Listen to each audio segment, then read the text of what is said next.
Merci. Vamos, j'en pouvais plus, les gars. Je n'en pouvais plus. 3-1 pour le PSG, le FC Bus. Est-ce que le Parc des Princes est un parking? Est-ce que c'est marqué garage devant le Parc des Princes? Le football club de Bus. Qu'est-ce qui se passe? Je n'en pouvais plus, les gars, je vous le dis, j'espère que vous allez bien. Le PSG l'emporte 3-1 face à Aston Villa avec un bijou. 3 bijoux en vérité. Un dernier but de Nuno Mendes à la 92e. S'il vous plaît, ne me dites pas que j'étais le seul à être frustré comme ça, le 2-1, la machin. Alors j'ai senti, on va en reparler, les gars, tranquillement, on va essayer de redescendre un petit peu en tension. Je pense qu'il y avait un PSG, même si bon, on peut l'expliquer pourquoi, je ne sais pas, mais peut-être plus dans le contrôle à la fin, plus dans le fait de calmer le tempo ou quoi. Alors, on peut le comprendre pour diverses raisons, mais même, c'était très très frustrant, les gars, mais c'est pas possible. 29 tirs. Oh là là. Le FC Bus, c'est.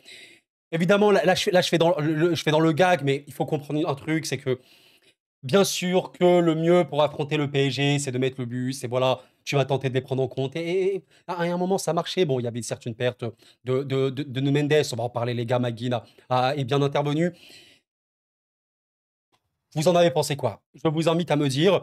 En tout cas, j'espère que vous allez bien, je vous souhaite une très, très bonne vidéo. Nous allons parler de ce Paris-PSG Aston Villa. Je pense que ce jeudi, nous allons parler de ce match-là entre le Barça et le Dortmund que je reverrai intégralement. Comme ça, au moins, je saurai de quoi je parle. Match, soyons bien clairs, dominé de A à Z hein, pour le PSG. Voilà, la possession, elle est outrageuse, outrageuse la possession. Vraiment, vraiment, vraiment abusée. Et en fait, on est dans cette situation où je vais vous montrer les buts de Doué et de Gvara. Est-ce qu'il y a eu des grosses situations pour le PSG dans ce match-là? La vérité, c'est qu'il y en a une seule. C'est le but de Mendes. Bah voilà, d'ailleurs, bah, c'est comme par hasard, c'est la seule grosse occasion de ce match-là. Et je pense vraiment qu'il y a eu un problème j'allais te dire de mouvement, mais de profondeur. Moi, c'est ça qui m'a un peu surpris. Pourquoi le PSG n'a pas un peu plus tenté de jouer en profondeur?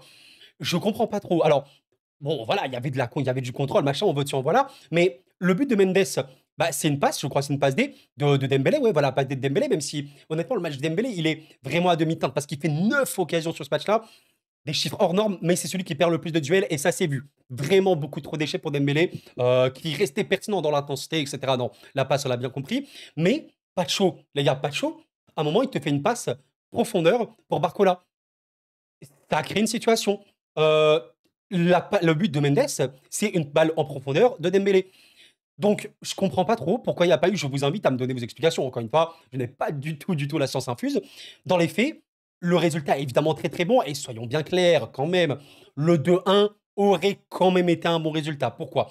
Parce que le Aston Villa de Namery n'a pas le choix. Il va être obligé de se découvrir au match retour. Enfin, à un moment, les gars, vous n'allez pas me dire qu'ils vont remettre le bus au match retour. C'est pas possible. Ils peuvent pas reposer autant le bus au match retour. Ils peuvent le faire, mais ils seront obligés de se découvrir. Parce qu'au qu'on envoie, ils perdront par 2 buts d'écart. Donc le match retour, je suis pas le plus stressé. Hein. Surtout qu'on sait à quel point le PSG peut être fort avec des espaces. D'ailleurs, le but de Kvara, alors il est lunaire, hein, le but de Kvara, il est très très choquant. Le match globalement de Kvara est exceptionnel. Voilà, il est très très très excentré. Le marque, on connaît sa qualité de frappe, il n'y a pas de problème là-dessus.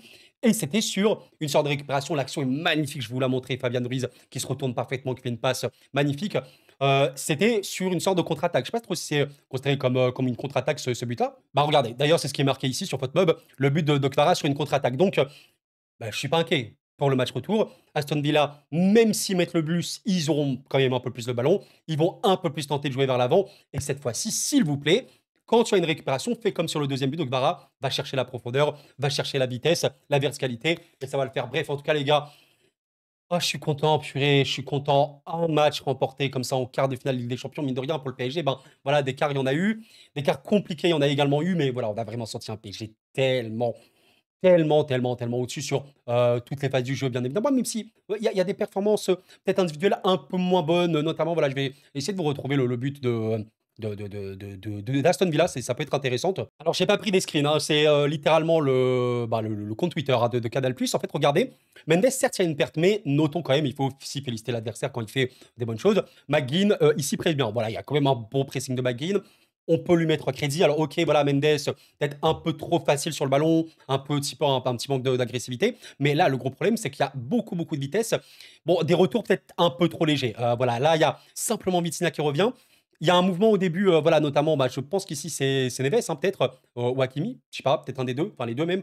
Ça revient pas assez vite, ça revient pas assez vite, tu le sens. Il y a une situation vraiment dangereuse, donc bah, ici, est-ce que c'est bien défendu ou non? On peut quand même mettre ceci au crédit d'Aston Villa, soyons clairs. On en parlait en preview, je pense que tout le monde en parlait. Qualité première d'Aston Villa, la qualité offensive, technique qu'ils ont, de passe, etc. Très, très, très, très bon pour attaquer les espaces, pour contrer. Voilà, c'est une équipe qui sait totalement faire ça. Si on imaginait des buts d'Aston Villa dans ce match-là, c'était soit ceci, ce qui est arrivé, soit un coup de pied arrêté. Il y avait pour moi quasiment aucune autre situation où Aston Villa pouvait marquer dans ce match-là, pas comme ça. Donc voilà, ils ont bien réussi. Pour moi, un retour quand même assez lent. La transmission ici de McGinn est bonne. Ça revient, voilà, regardez Hakimi, hein, ça, il revient c'est un peu compliqué. Il y a Beraldo qui doit sortir ici, ça, c'est un petit peu dur. Neves ne revient pas très très bien. Donc forcément, Beraldo, il sort. Il peut être pris juste avec une petite passe, voilà, à une 2 très facile. Ici, Hakim, malheureusement, bah, ne couvre rien. On voit encore une fois que ça revient trop, trop lentement. Là, c'est très, très dangereux. Hakimi, il va essayer, mais là, la passe, elle est très bonne, hein. Honnêtement, la passe est très bonne. Peut-être qu'ici, il faut marquer. Ouais, au final, peut-être que Pacho, ici, doit marquer. Il doit marquer Rogers, mais en même temps, tu dis que voilà, Ramsey est démarqué. Compliqué, la passe est très bonne. La passe est très bonne. Voilà, peut-être que Donnarumma peut jeter. Ouais, ouais, franchement, bah, d'ailleurs, Martinez qui a fait quand même un match, hein, les gars. J'ai quand même des images à vous montrer du début de match, c'est une vérité, hein. On va me dire, ouais, machin, le PSG n'a pas assez créé.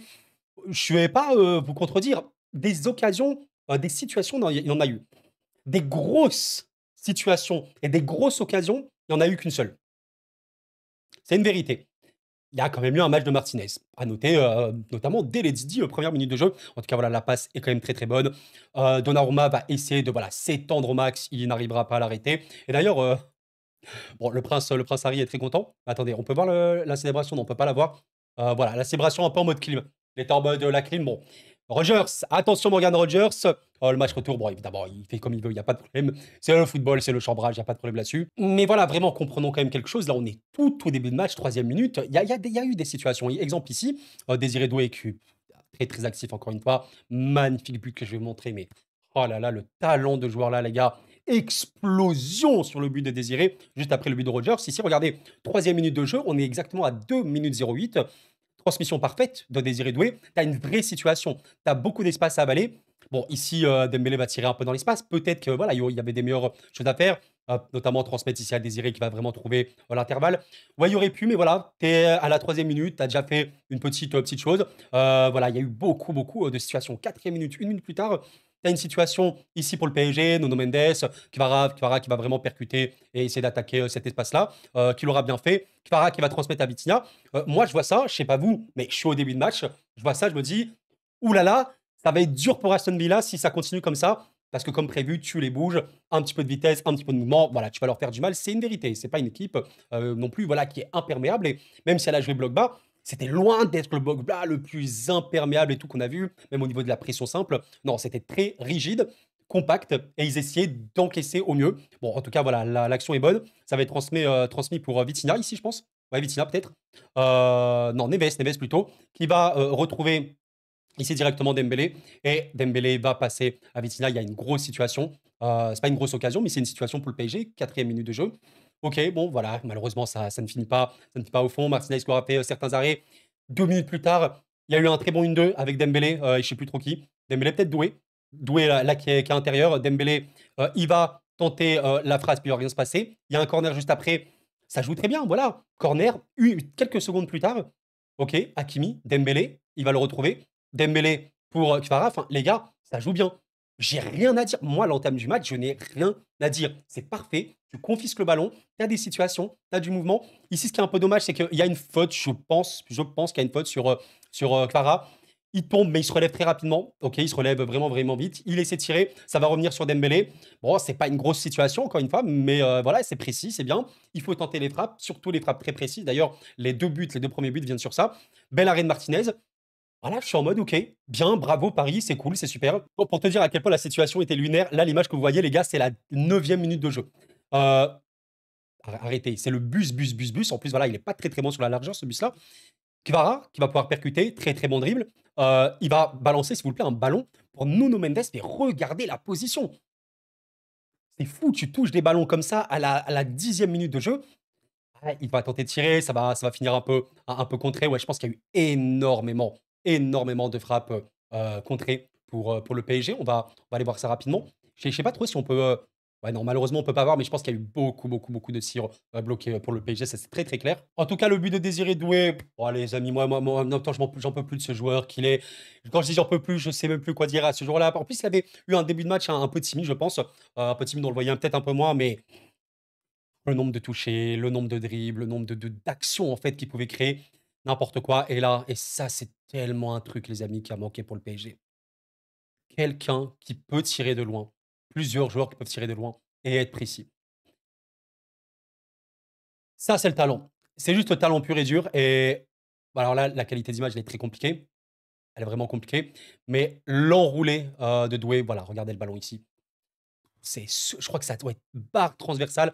Martinez aurait peut-être pu l'arrêter en sautant, mais la frappe est magnifique et ça indique aussi tout le talent de Désiré Doué. Et en fait, ceci, il faut pas l'oublier, les gars. Comment battre des blocs bas? Mettez du mouvement, mettez beaucoup de rythme, essayez de trouver aussi la profondeur. Vraiment, même quand vous attirez un peu le bloc, à ressortir un petit peu, faites comme ce qu'il a fait Pacho.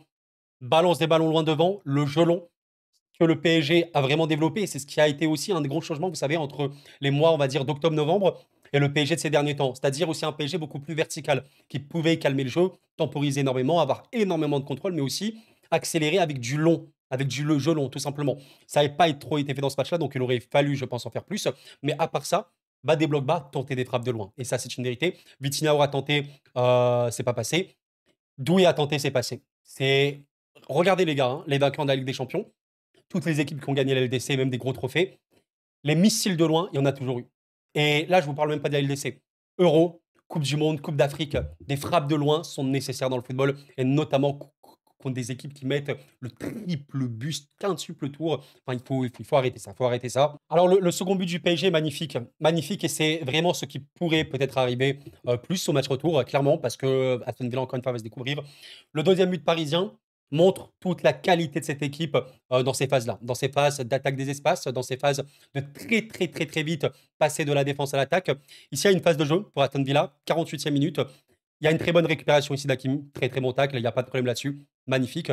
Il va réussir à chercher le ballon au max, il pousse le pied, ok, ça va être récupéré ici, je ne sais pas trop c'est qui, c'est un peu flou malheureusement, la qualité n'est pas bonne. Transmission instantanément pour Dembélé, crochet, voilà, crochet plutôt talonnade. Voilà, ça, c'est le football. Ça, c'est le jeu de transition, même contre-attaque, là, en vérité. C'est vraiment une contre-attaque parce que tu vas vraiment de la défense à l'attaque adverse. Et ici, ce que j'aime bien, ce que j'ai vraiment aimé, et ça montre aussi toute la qualité de ce joueur-là, qui s'est vraiment transcendé ces derniers temps, la passe ici d'Hakimi, et je pense qu'elle n'est pas au mieux. Elle n'est pas au mieux, pourquoi? Parce qu'elle arrive un peu derrière Fabian. Mais Fabian a le ballon, ok? La passe d'Hakimi arrive derrière Fabian. Le jeu aurait pu être complètement cassé à ce moment-là. Mais Fabian trouve le geste. Regardez-moi ça. Magnifique, sans contrôle, dos au jeu, s'il vous plaît. Ah, il se couche sur le ballon. Et le chef-d'œuvre de Fabian ici. Bravo, Fabian. Ça, c'est ce qu'il fallait. Parce que la passe, si Fabian n'avait pas eu, la contre-attaque aurait été cassée. Mais la passe est magnifique. Et elle n'arrive pas dans les pieds d'Ogbara, les gars. Elle arrive devant lui. Elle arrive devant lui. Bravo, Fabian. C'était parfait. Et là, bah, après, c'est le talent, les amis, hein, c'est le talent. Il y a énormément d'espace à attaquer. Donc là, il faut attaquer. Il faut clairement attaquer l'espace. Il va creuser à fond. Et là, le talent, il va, ouais, feinte. Magnifique feinte. Ici, de Guevara, il va rentrer à fond. Il va encore percuter. Et il va tirer ici. Regardez le ballon. Abusé. Le ballon qui finit dans la lucarne, je pense. Hein. Je vais voir ça, hein, mais je pense que le ballon, il finit legit dans la lucarne. Bon, voilà. Regardez un petit peu où se place le ballon. C'est ce talent aussi qu'il faut. Et en vrai, ça fait vraiment du bien de se dire, aujourd'hui, tu peux avoir des joueurs qui, même si ils n'ont pas des giga situations, ils peuvent marquer. Purée, qu'est-ce que c'est important. Je vous jure que ceci me rassure énormément. Et Kvara a notamment été acheté pour ça. Ce qui est très drôle avec ce joueur-là, c'est que Kvaratskhelia, il a joué donc à Naples, on le sait très bien. Il a marqué un début à Naples. Bon, ça, il ne fait pas clairement que ça. Hein. Il est utile dans tous les aspects du jeu. Il a marqué 30 buts avec Naples. Mais surtout, les buts de fou qu'a mis ce joueur, c'est une folie.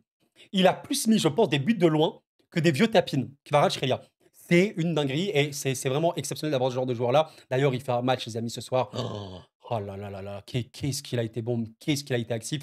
Homme du match selon Footmob, bon, ça vaut ce que ça vaut. Je me fie vraiment pas aux notes, hein, de Footmob, hein, ça peut rien dire. C'est vis-à-vis d'algorithmes, ils calculent ça en fonction de toutes les données, du jeu. Mais bon voilà, quand tu es, Kvaratskhelia, tu as fait 14 duels dans le match, OK, dont 5 dribbles. Tu en as remporté 4 sur 5, donc tu es le meilleur joueur, de ce domaine-là. Je pense qu'au niveau des récupérations, voilà, il a été plutôt actif. Bon, c'est clairement pas le 1er, mais au niveau des attaquants, c'est le premier sur ce match-là. Ouais, ça m'étonne pas du tout, un très, vraiment gros match de Kvara. Et au-delà, ça, c'est pas mesurable par les stats papier. Au-delà des stats purement papier, les récupérations et tout, le volume tout simplement. Le simple jeu positionnel, le positionnement de Kvaratskhelia, tu m'étonnes que Luis Enrique le voulait. Tu m'étonnes qu'il était désiré au PSG. Je parle pas de Désiré Doué, je parle bien de Kvaratskhelia. Un joueur offensif qui fait autant de courses, autant de retours, simplement se positionner pour empêcher l'adversaire d'avancer, voilà, c'est le football. Donc félicitations, hein, félicitations à Kvara, tellement actif, dans ce match-là, encore une fois. Il peut mériter, hein, son titre d'homme du match. Vous mettrez qui homme du match? Il peut le mériter, sans aucun problème, hein. Mais voilà, je pense aussi à Désiré Doué, hein, qu'on voit un petit peu aussi ça s'affiche ce soir. C'est très bon. 4 tacles pour Désiré Doué aujourd'hui. 8 dribbles, 8 dribbles sur 13, enfin 8 duels remportés sur 13. Et en fait, Désiré Doué, c'est un peu l'incarnation de ce nouveau PSG. C'est-à-dire un joueur qui est, notamment un joueur offensif, mais je ne suis pas qu'un attaquant. Désiré Doué, c'est pas un joueur offensif, c'est un joueur de football sous Luis Enrique. Par conséquent, c'est un joueur qui doit être partout sur un terrain de football. C'est comme Marquinhos, par exemple. Marquinhos, c'est un défenseur, mais il ne se limite pas qu'à ça. C'est le football. C'est le football de Luis Enrique, c'est très bien aujourd'hui. Et voilà, les gars, honnêtement, voilà, la vidéo, elle dure déjà 17 minutes. Je parle vraiment trop. J'espère que vous avez apprécié en tout cas cette vidéo. Je vais pas encore terminer, hein, bien sûr, mais voilà, ce match-là, moi, ma conclusion, j'essaie d'être à froid, hein, déjà dans ma tête. Le PSG a été infiniment au-dessus. Bon, à un moment, voilà, les purs stats papier disent très loin là-dessus. Il y a eu un contre-pressing, grosso modo, qui était très bon, hein, à part la première période. Voilà, tu as pris une occasion sur un bon pressing de McGinn. Peut-être, voilà, un petit peu trop de nonchalance, un petit peu moins d'agressivité par rapport à Nuno Mendes. 15 tirs. 15 tirs en première période. Qu'est-ce que c'est que ce truc? En seconde, plus de situations pour Aston Villa, mais bon, rien de bien choquant. Est-ce que j'ai souvenir d'un truc choquant? Torres, coup de pied arrêté. Ouais, coup franc, je pense, ou un petit coup franc. Ils ont joué 2 coups francs du milieu de terrain. Ça, c'était quoi déjà? Disasi, corner, ok. Bon, je me souviens pas trop de ça. Ouais, Rogers, il tire de loin un moment. Ouais, ok, Rogers, ça, c'était peut-être une alerte. C'était peut-être une alerte, ça. Fin de match, 91e minute, juste avant le but de Mendes. Ok. Mais sinon, il n'y avait pas grand-chose en vérité, donc contre-pressing globalement bien. Et d'ailleurs, j'ai oublié, mais je sais que je ne vous ai pas montré le dernier but, celui de Nuno Mendes. Mais en fait, vous voyez, le but de Nuno Mendes, il indique vraiment ce que je vous décris dans cette vidéo. Le jeu direct, vertical, profondeur, il faut le faire. Il faut le faire. Bah, ici, d'ailleurs, c'est Dembélé, voilà, qui a décroché, comme on l'a beaucoup vu sur ce match-là. Très simple. Regardez, la ligne de 5 ici, d'Aston Villa. Bon, là, ce qui est bien, c'est que la pression ici n'est pas très bonne, hein. Voilà, la ligne de 4, elle n'est pas très bien alignée. Donc Dembélé, il peut un petit peu avancer. Et voilà, là, Nuno Mendes, il déclenche l'appel. C'est ce qu'il faut. Et en vrai, je vous invite à revoir. Moi, ce que je fais, c'est que je revois souvent les matchs à froid. Il en a eu des appels. Warren, quand il est rentré, même Viti, Fabian énormément, même Neves. Moi, des appels, j'en ai vu, les gars. J'ai vu beaucoup d'appels. Par contre, des transmissions sur des appels, j'en ai pas beaucoup vu. Des décalages côté droite, gauche et tout, oui, j'en ai vu. Mais des transmissions dans des appels, j'en ai pas beaucoup vu. Là, il y a un appel. Très bien. Il me transmet lui. Et il le transmet. Merci, purée. Merci. C'est pas Aston Villa, avec les joueurs qu'ils ont, sans manquer de respect, qui peut gérer autant de vitesse et autant de profondeur. C'est une vérité, les gars. Et il faut le faire plus. Vraiment, il faut beaucoup plus le faire. Donc la transmission est très bonne. Vraiment super bonne passe, hein. L'appel est super bon. Et là, Nuno, oh la lucidité. Merci. Il se rachète quand même, hein. Il se rachète quand même de son action parce qu'il peut vraiment attaquer à fond. En vrai, j'ai cru qu'il allait passer en retrait. Il y a eu beaucoup ce genre d'action, un passe en retrait, machin. Il y avait toujours un joueur d'Aston Villa pour contrer, hein. Bravo à eux, hein, pour leur défense de surface, hein. Honnêtement, c'était plutôt bon là-dessus, hein. La feinte. Magnifique. Voilà. Là, c'est la lucidité. Merci d'être lucide quand il le faut. Merci de ne pas être un bourrin, parce que je crois qu'il y a une action où Mendes il tire comme un bourrin alors qu'il aurait pu faire autre chose. Ça, c'est le football. Dans le vent, tu ajustes et tu enroules. Merci Nuno. 3-1 pour le Paris Saint-Germain. Mesdames, messieurs, je termine par cette vidéo par vous dire une chose. Malgré le bus, le PSG l'a remporté 3-1. Et attention, ce n'est pas encore terminé, mais le PSG a un petit pied en demi-finale de la Ligue des Champions. On peut rêver, bon, ça veut pas dire que tu vas gagner encore une fois, mais c'est beau. C'est beau de se dire que tu n'es pas loin de la demi-finale, des demi-finales. Faudra faire le taf à Aston Villa et ça tombe bien, c'est dans 6 jours, alors je m'exprime. Le 15, ouais, 15 avril, alors, je pense 15 avril. Un Aston Villa, normalement, qui va un peu plus se découvrir, plus d'espace à attaquer. On va essayer de vivre ça tous ensemble. Les amis, n'hésitez pas à me faire vos retours comme d'habitude. On en reparlera bien évidemment. Extrêmement heureux, bien évidemment, il n'y a pas de problème là-dessus. J'étais frustré avec le 2-1, même si voilà, j'aurais été confiant pour la suite. 2-1, ça va quand même. Peut-être un PSG. Je pense voilà, il ne faut pas non plus être trop dans la théorie. Je pense qu'il y avait aussi un PSG qui voulait gérer le jeu. Gérer le jeu, gérer le tempo. Trop de moments. Vers les 15-20 dernières minutes, tu sentais, on recontrôle, on calme, on essaie peut-être de voir si Aston Villa allait ressortir, il ne ressortait pas. Qu'est-ce que vous voulez, c'est comme ça. Voilà, clairement. Et quand le PSG doit accélérer, il le faisait. Il le faisait sans aucun problème. Donc, nous verrons bien la suite. Merci d'avoir suivi la vidéo, les amis. C'était Koro, prenez soin de vous et la paix sur vous.